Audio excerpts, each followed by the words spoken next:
Je vous invite à prendre place et vient pour nous le moment d'ouvrir la Bible pour y lire la parole que Dieu nous adresse. Avant cela, nous prions et c'est Arthur qui nous accompagne dans cette prière et ensuite Timothée viendra nous lire le texte d'aujourd'hui.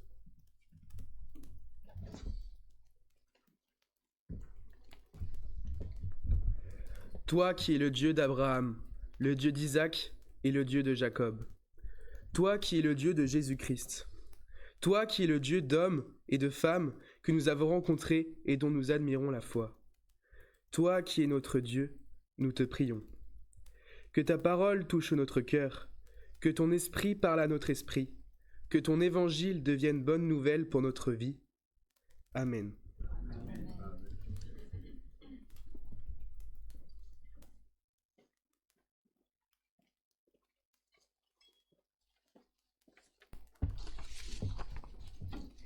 Nous lisons dans l'évangile de Luc au chapitre 16, les versets 1 à 13. Jésus disait à ses disciples, « Un homme riche avait un gérant, et l'on vint lui rapporter que celui-ci gaspillait ses biens. Le maître l'appela et lui dit, « Qu'est-ce que j'apprends à ton sujet ?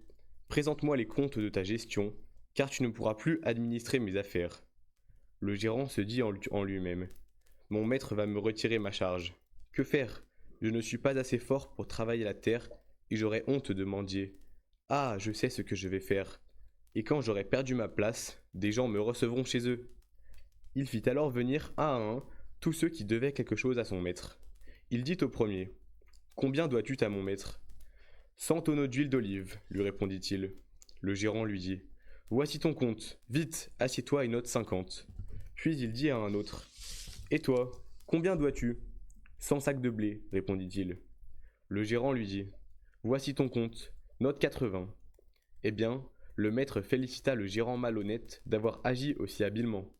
En effet, les gens de ce monde sont bien plus habiles dans leurs rapports les uns avec les autres que les gens qui appartiennent à la lumière. Et moi je vous dis, faites-vous des amis avec les richesses trompeuses de ce monde, afin qu'au moment où elles n'existeront plus pour vous, on vous reçoive dans les demeures éternelles. Celui qui est digne de confiance dans les petites choses est aussi digne de confiance dans les grandes. Celui qui est malhonnête dans les petites choses est aussi malhonnête dans les grandes. Si donc vous n'avez pas été digne de confiance dans votre façon d'utiliser les richesses trompeuses de ce monde, qui vous confiera les vraies richesses ? Et si vous n'avez pas été digne de confiance pour gérer ce qui appartient aux autres, qui vous donnera ce qui vous revient ? Aucun serviteur ne peut servir deux maîtres, ou bien il haïra l'un et aimera l'autre, ou bien il s'attachera à l'un et méprisera l'autre. Vous ne pouvez pas servir Dieu et l'argent.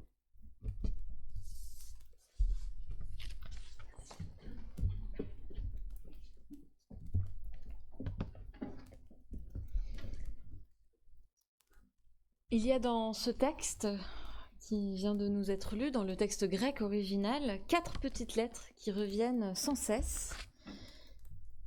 Oiko. Oiko, c'est une partie d'un mot, en tout cas une partie de plusieurs mots dans ce texte, et on le retrouve 9 fois en 13 versets. C'est la racine oiko que l'on retrouve encore aujourd'hui dans oiko. Éco, oui c'est ça, dans éco, économie, écologie, mais il y a encore un autre mot, écosystème, oiko-œcuménisme, exactement, voilà, donc j'avais pas prévu de faire des devinettes, mais ça tombe bien. Voilà, on retrouve cette racine dans plusieurs mots aujourd'hui, notamment les mots qui désignent le gérant, la gestion, le verbe gérer, et 2 fois, ces 4 lettres sont utilisées pour dire là ou les maisons dans ce texte. Voilà, quelques lettres, 4 lettres seulement qui reviennent 9 fois. Et il faut dire que la question de l'argent est au cœur de ce récit. L'un des personnages principaux de cette parabole est donc un gérant. Ça se dit en grec oikonomos. Bon, on reconnaît facilement le mot économe pour le coup, même si en fait c'est un faux ami, puisqu'il s'agit là moins de... Un économe, c'est plutôt quelqu'un donc, qui est responsable des tâches administratives et comptables, tandis que là, le gérant est plutôt responsable de la gestion concrète des biens, de la responsabilité de l'organisation matérielle et de la vie de toute la domesticité. En fait, on pourrait aussi traduire par intendant, voilà, pour dire plus précisément le rôle de ce personnage, du gérant. Alors pour comprendre complètement ce que vient faire ce texte, un peu étrange quand même, dans l'Évangile, il faut le remettre dans le contexte d'où il se trouve dans la Bible. Cette parabole n'existe que dans l'Évangile de Luc, et elle fait suite directement à 3 autres paraboles. Juste avant, il y a la parabole du fils prodigue, perdu et retrouvé. Encore avant, il y a celle de la pièce d'argent, perdue et retrouvée. Et en tout premier, la première des 4 de cette série de 4 paraboles que raconte Jésus, il y a la parabole du mouton perdu et retrouvé.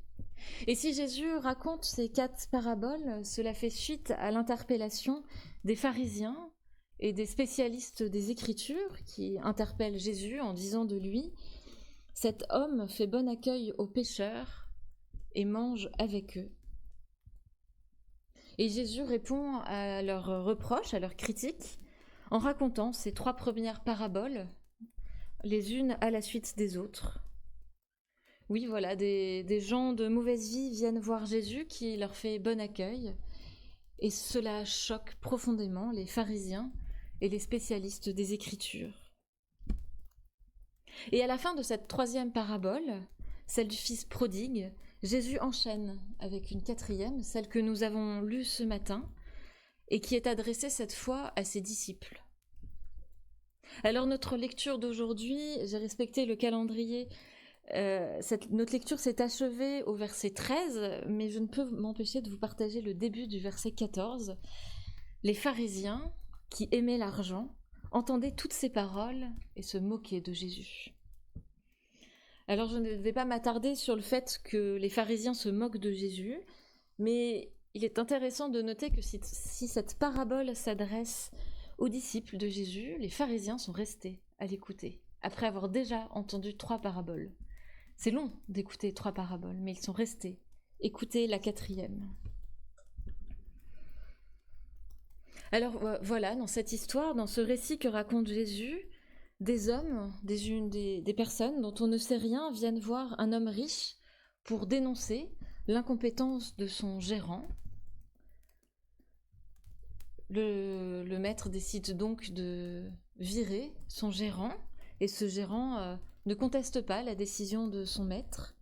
Il n'a pas de revendication, pas de rumination nostalgique, mais plutôt une inquiétude par rapport à son avenir.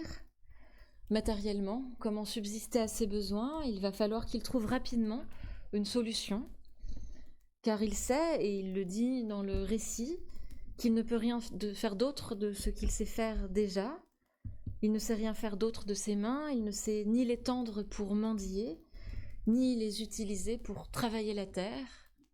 Il risque donc de se retrouver sans rien. Il lui faut alors être inventif, trouver comment subvenir à ses besoins, trouver une solution pour la suite de son existence. Et cette solution, pour lui, c'est d'être pris en charge, c'est ce qui est dit dans le texte, d'être pris en charge par d'autres après son licenciement. Bon, c'est encore un peu flou comme manière être pris en charge, qu'est-ce que ça veut dire ? En tout cas, ça ne nous est pas dit très clairement à ce moment-là du récit. Mais on comprend dans la suite du récit que si le maître a déjà prononcé le licenciement, la mise en application de ce licenciement n'entre pas en vigueur immédiatement. Il y a un laps de temps que le gérant va mettre à profit pour assurer son avenir, car pour un moment encore, il peut intervenir en tant que gérant.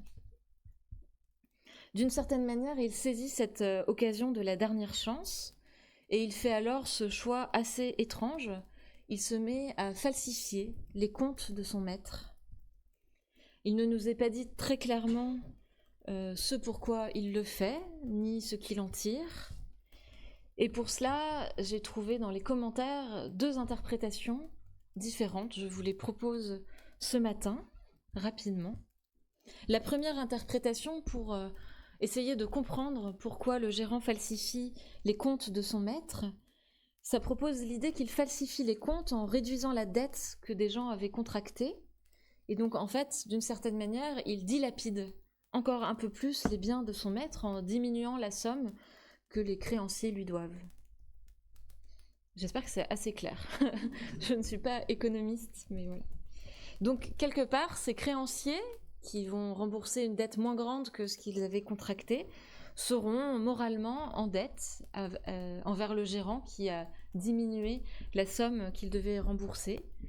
Et en faisant cela, le gérant, d'une certaine manière, vole de l'argent à son maître, même si ce n'est pas de l'argent qu'il met lui-même dans ses poches. Il est pour autant au bénéfice de cette dette morale que les créanciers ont maintenant envers lui. Ça, c'était la première interprétation. Je vous propose maintenant une deuxième interprétation. La deuxième interprétation, c'est que le gérant décide de renoncer à son pourcentage, celui qui lui permettait d'être payé. Il renonce d'une certaine manière à son salaire. Donc, du coup, contrairement à l'interprétation précédente, il ne gagne pas de l'argent, il ne retire rien à son maître, mais là encore, les créanciers ont une dette morale envers lui, et donc il ne reçoit rien, il ne reçoit pas la somme qu'il aurait dû recevoir, mais là encore, il reçoit une dette morale, voilà. Et cette deuxième interprétation me semble plus crédible, je dois dire, au vu des pratiques commerciales de l'époque. Et elle justifie aussi, du coup, l'attitude du maître qui, au lieu de se mettre en colère contre son gérant qui lui a à nouveau piqué de l'argent, il choisit de faire son éloge. Et pendant des siècles, l'Église a fait une lecture allégorique de cette parabole, dans laquelle elle ne voyait guère plus qu'un appel pressant à pratiquer généreusement l'aumône. Voilà, le dernier verset dit « Vous ne pouvez servir Dieu et l'argent ». Et pendant des siècles, l'Église, en quelque sorte, a entendu « Vous ne pouvez servir Dieu et l'argent, donc donnez votre argent pour servir Dieu ». Je vous passe toute l'ironie de cette interprétation ô combien réductrice et qui, au final, met l'argent quand même au centre. Voilà. Voilà, ce récit nous parle de richesse trompeuse, et c'est pas seulement une idole symbolique que sont ces richesses, même si on risque souvent de donner à notre argent une place centrale dans notre vie, une place première, la place qui revient à Dieu. Non, ce n'est pas qu'une idole symbolique. Dans le texte grec, c'est le mot mammon. C'est un mot d'origine araméenne que l'on traduit par richesse, et qui est personnifié en une divinité en laquelle les êtres humains vouaient leur existence, un peu comme le veau d'or dans l'Ancien Testament. Alors évidemment que ce récit que raconte Jésus ne nous demande pas de jeter tout notre argent, ni de tout donner à l'Église. Bon, là, vous faites comme vous voulez, libre à vous, mais ce n'est pas ce que nous demande ce texte. Non, ce texte nous rappelle de nous méfier du pouvoir qu'a l'argent sur les relations entre les humains. Posséder de l'argent, cela donne du pouvoir. Ce pouvoir de l'argent dans notre vie n'est pas quelque chose que l'on peut éviter, mais il nous faut nous y confronter. Quelle est la place que je lui donne ? Quel pouvoir cet argent a-t-il sur moi-même, sur ma relation aux autres ? L'Évangile nous rappelle que l'argent devient vite un dieu si on se laisse envahir en lui donnant trop d'importance, si on croit qu'il faut vivre uniquement en fonction du réalisme qu'il impose. Voilà, Jésus nous enseigne que l'argent devient un maître impitoyable qui condamne sans appel et entraîne notre perte si la loi de l'argent est considérée comme une fatalité indiscutable. Jésus nous invite à utiliser notre argent non pas comme une idole, mais comme un outil, un moyen par lequel nous pouvons créer des liens. Il n'y est pas question dans ce texte de rentabilité ou de profit, mais de relations humaines. Tout comme le gérant qui, au final, n'a aucun bénéfice financier des choix qu'il fait, mais par les choix qu'il fait, il se met des gens dans la poche. Il crée des relations. Voilà, quelque part, nous sommes appelés à faire un usage subversif de l'argent. Il nous appelle à pervertir son pouvoir en le détournant, en détournant le pouvoir de l'argent. Merci. En détournant donc le pouvoir de l'argent et pas l'argent lui-même. Hein. Quand la solidarité, la réduction des dettes, le pardon sont pratiqués comme des actes libérateurs et vécus en fonction de la grâce, nous découvrons que ce type de relation subversive nous introduit dans un monde riche d'avenir. Et c'est là que l'Église devrait se trouver. Non pas en récoltant l'argent des croyants, en leur faisant miroiter la peur que cet argent devienne un dieu. Non, l'Église est au bénéfice de la solidarité, des relations belles et riches entre les humains. Car c'est dans cette justesse, dans cette justice même, que se trouve notre Dieu. Peut-être est-ce pour cela que les pharisiens trouvent cette prise de parole de Jésus insupportable et se mettent à se moquer de lui. Oui, cette parabole nous rappelle que l'argent n'est qu'un outil et non une potentielle prise de pouvoir les uns sur les autres. Et pour éviter tout pouvoir, il nous faut mettre cet argent en arrière-plan, car notre vraie richesse, inépuisable, incommensurable, partageable à foison et ô combien égalitaire, c'est notre Dieu. Amen.